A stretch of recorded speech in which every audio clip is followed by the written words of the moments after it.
तो चलिए दोस्तों शुरू करते हैं आज का टॉपिक। देखिए, आज हम लोग बात करने वाले विशेष रूप से VBU Vinoba Bhave university economics, जितने भी लोग जेनरिक इलेक्टिव पेपर में रखे हैं, ठीक है। जेनरिक इलेक्टिव में क्या रखे हैं? इकोनॉमिक्स, अर्थशास्त्र को सेमेस्टर 3 में उनका क्वेश्चन क्या आएगा। तो सब्जेक्टिव एंड ऑब्जेक्टिव दोनों टॉपिक पे बात करेंगे। देखिए, सबसे पहले आपको पढ़ना क्या है ये चीज़ जान लीजिए। दोस्तों, सेमेस्टर 3 में सिलेबस में बोला गया है जेनरिक पेपर में आपको इंडियन इकोनॉमी के बारे में पढ़ना है। क्या पढ़ना है? इंडियन इकोनॉमी, यानी कि भारत की अर्थव्यवस्था, ठीक है। अब आप में से बहुत से लोग विनोबा भावे यूनिवर्सिटी से बाहर भी देख रहे होंगे, और अगर आपका सब्जेक्ट यही है इंडियन इकोनॉमी, तो आप किसी भी यूनिवर्सिटी से देखें, सबके काम में देगा, ठीक है। चलिए, सबसे पहले जान लेते हैं क्वेश्चन किस टाइप से आएंगे। तो देखिए, टोटल आपके एग्जाम में 8 क्वेश्चन आएंगे, जिसमें से किसी 4 का आंसर करना होगा, ठीक है। प्रत्येक क्वेश्चन आपका 20 मार्क्स का होगा। क्वेश्चन नंबर 1 कंपलसरी रहेगा, इसमें आपके 5 गो 2 नंबरिया क्वेश्चन रहेगा, ठीक है। और फिर 5-5 मार्क्स के टोटल 2 क्वेश्चन रहेंगे, 2 नंबर वाले 5 गो, ठीक है, और 5-5 मार्क्स वाले 2 गो, उसके बाद बाकी सभी 20 मार्क्स के। चलिए, सबसे पहले हम लोग सब्जेक्टिव को कर लेते हैं। तो देखिए, इंडियन इकोनॉमी यानी कि भारतीय अर्थव्यवस्था से कुछ क्वेश्चन जो कि मैंने चूज किए हैं, एंड डेफिनेटली यहाँ से क्वेश्चन आपका 4 क्वेश्चन जरूर भेजेगा, इसकी मैं गारंटी लेता हूँ। तो गारंटी के तौर पे मैं दूंगा क्या? अपना स्टेटमेंट दूंगा, और क्या, डेफिनेटली भिड़ेगा दोस्तों। ऐसा नहीं हुआ है कि क्वेश्चन ना भिड़े, ठीक है, क्योंकि मैं सटीक क्वेश्चन बनाता हूँ। पिछले 4-5 साल से मेरा एक्सपीरियंस बन गया है इस क्षेत्र में, ठीक है। क्वेश्चन है, भारतीय अर्थव्यवस्था का प्रकार एवं इसकी बुनियादी विशेषताएं बताइए, पहला क्वेश्चन, ठीक है। नेक्स्ट क्वेश्चन है हमारा यहाँ पे कि भारतीय अर्थव्यवस्था की प्रकृति एवं संरचना कैसी है, ठीक है। आगे देख लेते हैं अगला क्वेश्चन। क्वेश्चन है हमारा, जनांकिकी का अर्थ, प्रकार एवं विशेषता बताइए, ठीक है। नेक्स्ट है हमारा यहाँ पे क्वेश्चन कि पंचवर्षीय योजना को परिभाषित करें, पंचवर्षीय योजनाओं के लक्ष्य, सफलता एवं विफलता के बारे में बताइए, ठीक है। पंचवर्षीय योजना क्या है, कब लाई गई, ठीक है, कितने योजना चलाए गए, कौन कौन सी सफल हुई, कौन कौन सी विफल हुई, ठीक है। इसके हेड कौन होते हैं, अध्यक्ष कौन होते हैं, किस संस्था द्वारा चलाया जाता है, सारा कुछ अभी हम बताएंगे इसमें ऑब्जेक्टिव में आपको। भारत में नई आर्थिक नीति, ठीक है, न्यू इकोनॉमिक जो रिफॉर्म्स आया, कब आया, इसमें उदारीकरण, निजीकरण और वैश्वीकरण का क्या योगदान रहा, इसको बताना है, ठीक है। आगे देख लेते हैं अगला क्वेश्चन है कि भारत में बेरोजगारी की मुख्य समस्या क्या है, यह भारतीय अर्थव्यवस्था को कैसे प्रभावित करती है, ठीक है। ये भी क्वेश्चन आ सकता है कि भारत में बेरोजगारी की मुख्य समस्या के तहत अशिक्षा, गरीबी, ठीक है, और असमानता कैसे प्रभावित करती है। इसी से रिलेटेड भी एक क्वेश्चन बनाए हैं कि भारतीय अर्थव्यवस्था में असमानता, गरीबी और बेरोजगारी कैसे प्रभाव डालती है, ठीक है, कहाँ पे प्रभाव डालती है। तो हमारी अर्थव्यवस्था में असमानता, बेरोजगारी और गरीबी का क्या रोल है, ये चीज़ बताना है, ठीक है। और अपना समाधान भी देना है, इसमें अपनी राय दीजिए, चाहे अपना समाधान सुझाइए, ठीक है। अगला है, प्राकृतिक संसाधन किसे कहते हैं, भूमि, जल एवं वन संसाधन को ध्यान में रखकर उत्तर देना है आपको, ठीक है। अब चलिए हम लोग ऑब्जेक्टिव कर लेते हैं, तो नोट कीजिएगा, क्योंकि मैं लिखूंगा नहीं, ऑब्जेक्टिव आपको खुद से बता दूंगा। पहला क्वेश्चन ऑब्जेक्टिव हमारा यहाँ पे बनेगा कि भारतीय अर्थव्यवस्था किस प्रकार की है, ठीक है। भारतीय अर्थव्यवस्था का प्रकार क्या है, तो राइट आंसर हो जाएगा हमारी जो अर्थव्यवस्था है यह मिश्रित अर्थव्यवस्था है, ठीक है। यानी कि हमारा यहाँ पे प्राइवेट सेक्टर भी काम करता है, प्लस गवर्नमेंट सेक्टर भी काम करता है, ठीक है। तो प्राइवेट और गवर्नमेंट यानी कि मिक्स हो गया, यानी कि मिक्स्ड इकोनॉमी है, मिश्रित अर्थव्यवस्था है, पहला क्वेश्चन।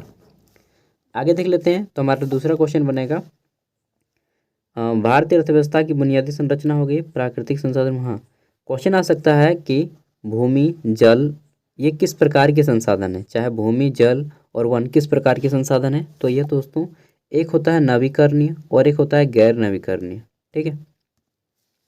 अरे यार, ये लाइट क्या हो गया। चलिए, तो यह जो है आपका भूमि, जल और वन, जितने भी प्राकृतिक चीज़ें हैं, ये सभी हम इसको प्राकृतिक संसाधन भी बोल सकते हैं और नवीकरणीय संसाधन भी बोलेंगे, ठीक है, नवीकरणीय संसाधन। आगे देख लेते हैं, नेक्स्ट क्वेश्चन है हमारा यहाँ पे कि भारत जनसंख्या की दृष्टि से विश्व का कौन सा देश है, तो पहला देश है, ठीक है, ये क्वेश्चन आ सकता है। कौन सा देश है? पहला देश है। ठीक है। नेक्स्ट है हमारा यहाँ पे भारतीय जनांकिकी हो गया। भारत में प्रथम जनगणना कब हुई? तो यह हुई थी 1872 ईस्वी में, लॉर्ड मेयो के शासनकाल में। ठीक है, जो कि कम्प्लीटली नहीं हो पाई थी, और 1881 ईस्वी में फिर हुआ, जिसमें संपूर्ण रूप से पूरे भारत में यह कंप्लीट हो गया था। ठीक है, आगे देख लेते हैं। नेक्स्ट क्वेश्चन है हमारा यहाँ पे कि हो गया भारत में प्रथम जनगणना कब हुई? 1872 ईस्वी में। ठीक है, जो कि पूर्ण नहीं हो पाए थे। ये क्वेश्चन इंपॉर्टेंट है। आगे देख लेते हैं नेक्स्ट क्वेश्चन। तो क्वेश्चन है हमारा यहाँ पे कि पंचवर्षीय योजना भारत में कब शुरुआत हुई? ठीक है, तो पंचवर्षीय योजना की शुरुआत कब हुई? 1951 से। ठीक है, प्रथम पंचवर्षीय योजना कब है? 1951 से 1956 तक। प्रथम पंचवर्षीय योजना कब है? 1951 से 1956। ठीक है, अगला क्वेश्चन पूछा जा सकता है कि प्रथम पंचवर्षीय योजना में किस क्षेत्र में बल दिया गया? तो दोस्तों कृषि क्षेत्र पे बल दिया गया। किस क्षेत्र पे? कृषि की पैदावार को बढ़ाने के लिए बल दिया गया। यह किस मॉडल पे आधारित थी? तो यह हेरोल्ड डोमर मॉडल पे आधारित थी। ठीक है, हेरोल्ड डोमर मॉडल पे आधारित थी। अगला पूछा जा सकता है कि दूसरी पंचवर्षीय योजना में किस क्षेत्र को बढ़ावा दिया गया? ठीक है, तो दूसरी पंचवर्षीय योजना में इंडस्ट्रियल यानी कि औद्योगिकरण को बढ़ावा दिया गया। ठीक है, नोट कर लीजिएगा आप लोग, औद्योगिकरण को बढ़ावा दिया गया। यह भी क्वेश्चन आ सकता है कि दूसरी पंचवर्षीय योजना किस मॉडल पे आधारित थी? ठीक है, मॉडल का नाम पूछा जाएगा, तो आपको लिखना है पीसी महालनोबिस, हिंदी में लिखिएगा पीसी महालनोबिस मॉडल पे आधारित थी। ठीक है, नेक्स्ट हमारा क्वेश्चन यहाँ पे बन सकता है कि ये क्वेश्चन बनेगा पंचवर्षीय योजना से पूरा। ठीक है, योजना आयोग, ये हो गया पंचवर्षीय योजना। पंचवर्षीय योजनाओं का अध्यक्ष कौन होता है? चाहे योजना आयोग के प्रधान कौन होते हैं, या मुख्य कौन होते हैं, या अध्यक्ष कौन होते हैं? ठीक है, योजना आयोग। तो दोस्तों योजना आयोग जो है इसके अध्यक्ष होते हैं देश के वर्तमान प्रधानमंत्री। ठीक है, कौन होते हैं? देश के वर्तमान प्रधानमंत्री, यानी कि अभी कौन है? नरेंद्र मोदी, श्री नरेंद्र मोदी हो जाएंगे। ठीक है, नेक्स्ट है हमारा क्वेश्चन कि भारत में नई आर्थिक सुधार कब आई? भारत में नई आर्थिक सुधार कब आई? 1991 में आई थी दोस्तों। और इस समय गवर्नमेंट कौन थे?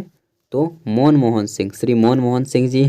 ठीक है, उसका मनमोहन नाम है, लेकिन आदमी बोलता है मौन मोहन। मौन मतलब चुप शांत रहो, मौन व्रत धारण कर लो, क्योंकि वो बहुत धीरे बोलते थे। ठीक है, और सबसे ज़्यादा पढ़े लिखे थे।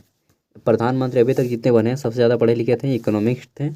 उन्हीं ने 1991 ईस्वी में 1991 में नई आर्थिक नीति लाई थी भारत में। ठीक है, इसको आर्थिक सुधार भी बोलते हैं कि भारत में आर्थिक सुधार कब हुआ? 1991 में। नई आर्थिक नीति कब लाई? 1991 में। ठीक है, और यहाँ पे बस इतना ही ऑब्जेक्टिव है, ज़्यादा तो आएगा नहीं, 5 गो आएगा ऑब्जेक्टिव आपका। गरीबी, असमानता, बेरोजगारी समस्या, ये सब पूछा जा सकता है कि भारतीय अर्थव्यवस्था की विभिन्न चुनौतियों को बताएं। ठीक है, जिसमें से ऑप्शन दे देगा गरीबी। ठीक है, दूसरा दे देगा आपको बेरोजगारी, तीसरा दे देगा आपको असमानता, चौथा दे देगा इनमें से सभी। तो जहाँ भी आपको इनमें से सभी ऑप्शन मिल जाए, ठीक है, तो उसको बिना देखे आंख मूंद के मार देना है सरकारी ऑप्शन पे क्लिक। ठीक है, इनमें से सभी, ऑल ऑफ दीज। तो ये कुछ क्वेश्चन थे, ऑब्जेक्टिव और सब्जेक्टिव मैंने दे दिया है। इसका आंसर आप लोग गूगल से फाइंड आउट कर लीजिएगा।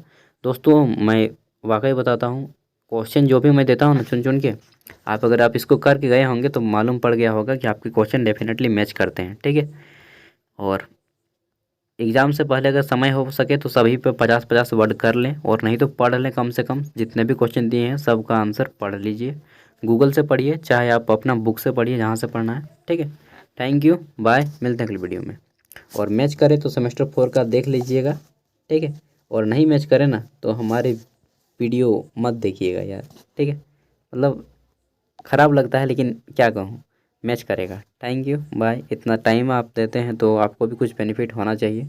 डेफिनेटली मैच करेगा 3 से 4 क्वेश्चन दोस्तों। और आपको एक चीज़ और बता दूं कि 20 मार्क्स का आता है, तो इसका आंसर अगर आप लोग 500 शब्दों में करते हैं ना, ठीक है, अकॉर्डिंग टू इग्नू का मैं बता रहा हूँ, सेंट्रल गवर्नमेंट के अकॉर्डिंग 500 शब्दों में इसका आंसर करते हैं तो आपको बहुत अच्छा मार्क्स दिया जाएगा। ठीक है, मतलब 2 खड़ा पन्ना का पूरा और एक तीसरे खड़ा पन्ना का आधा पेज। ठीक है, थैंक यू, मिलते हैं अगली वीडियो में, बाय। इसका PDF का लिंक वीडियो का डिस्क्रिप्शन में मिल जाएगा।